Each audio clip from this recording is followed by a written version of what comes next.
Everyone, welcome to my channel Purnima star achiever. आज का हमारा टॉपिक है हिंदी, और हिंदी में हम आज बहुत ही महत्वपूर्ण टॉपिक पढ़ेंगे, वो है समास। ये एक ऐसा टॉपिक है कि हर एग्ज़ाम में पूछा जाता है और हर बार पूछा जाता है। मतलब समास से एक दो क्वेश्चन आने ही आने होते हैं। तो आज मैं कुछ ट्रिक के माध्यम से आप सभी को समास पढ़ाऊँगी, वो भी विस्तार पूर्वक। मुझे लगता है कि अगर आज आप ये वीडियो देखेंगे तो फिर आपको कहीं और देखने की ज़रूरत नहीं पड़ेगी। मैं इतना विस्तार पूर्वक आप सभी को समझा दूंगी। सबसे पहले हम समास का शाब्दिक अर्थ जानेंगे। तो समास का शाब्दिक अर्थ जो होता है वो होता है संक्षिप्तीकरण। संक्षिप्तीकरण समास का शाब्दिक अर्थ होता है संक्षिप्तीकरण। आइए हम समास की परिभाषा को समझ लेते हैं। समास की परिभाषा है, दो या दो से अधिक शब्दों के संयोग से बने हुए सार्थक शब्द को समास कहते हैं। दो या दो से अधिक शब्दों के संयोग से बने हुए सार्थक शब्द को समास कहते हैं। जैसे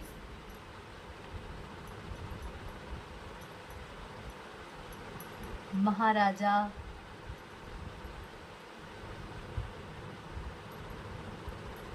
त्रिरत्न, चौराहा, पंचवटी आदि। दो या दो से अधिक शब्दों के संयोग से बने हुए सार्थक शब्द को समास कहते हैं।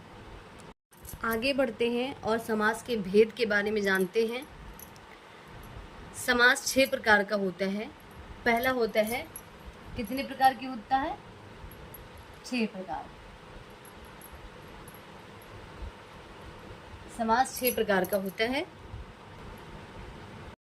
समास के 6 भेद होते हैं। पहला है अव्ययी भाव। अव्ययी भाव समास। दूसरा है तत्पुरुष समास।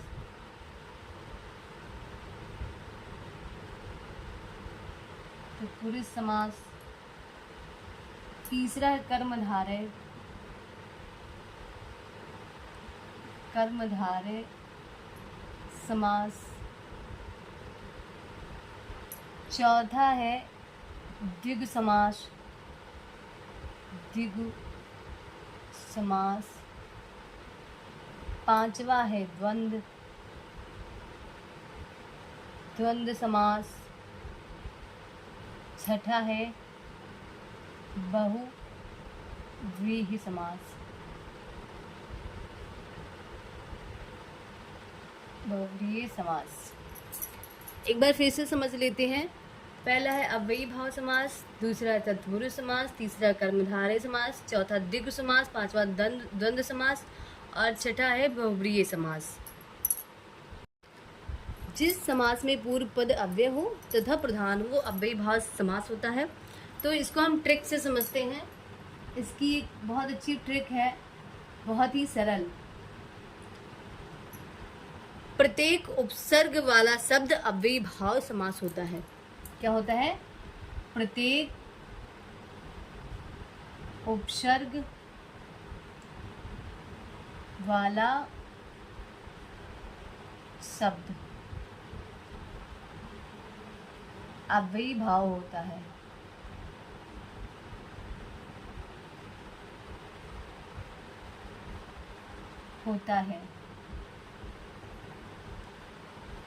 फॉर एग्जाम्पल देख लीजिए, जैसे यथा स्थान। यथा स्थान मतलब स्थान के अनुसार। स्थान के अनुसार। स्थान के अनुसार। प्रतिदिन। प्रतिदिन मतलब प्रत्येक दिन। प्रत्येक दिन।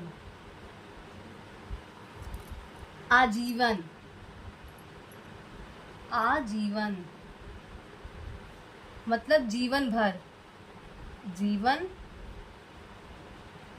भर, जीवन भर। तो इन तीनों में आप देखिए आगे उपसर्ग लगा हुआ है, यथा, प्रति, आ, ऐसे हो सकता है। यथा समय मतलब समय के अनुसार।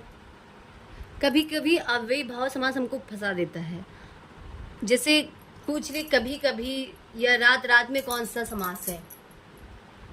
कभी कभी, रात रात, अगर ऐसे शब्द आ जाते हैं तो हम लोग मतलब कंफ्यूज हो जाते हैं और द्वंद्व समास टिक कर देते हैं। पर अगर कोई शब्द रिपीट हो रहा है, वही शब्द है और बीच में गैप है, तो अगर कभी कभी है, रात रात है, तो यहाँ पे भी अव्ययी भाव समास ही होगा, तो कंफ्यूज मत होना। आज के लिए इतना ही। आगे जो भी समास बचे हुए हैं वो हम कल समझेंगे। Thank you.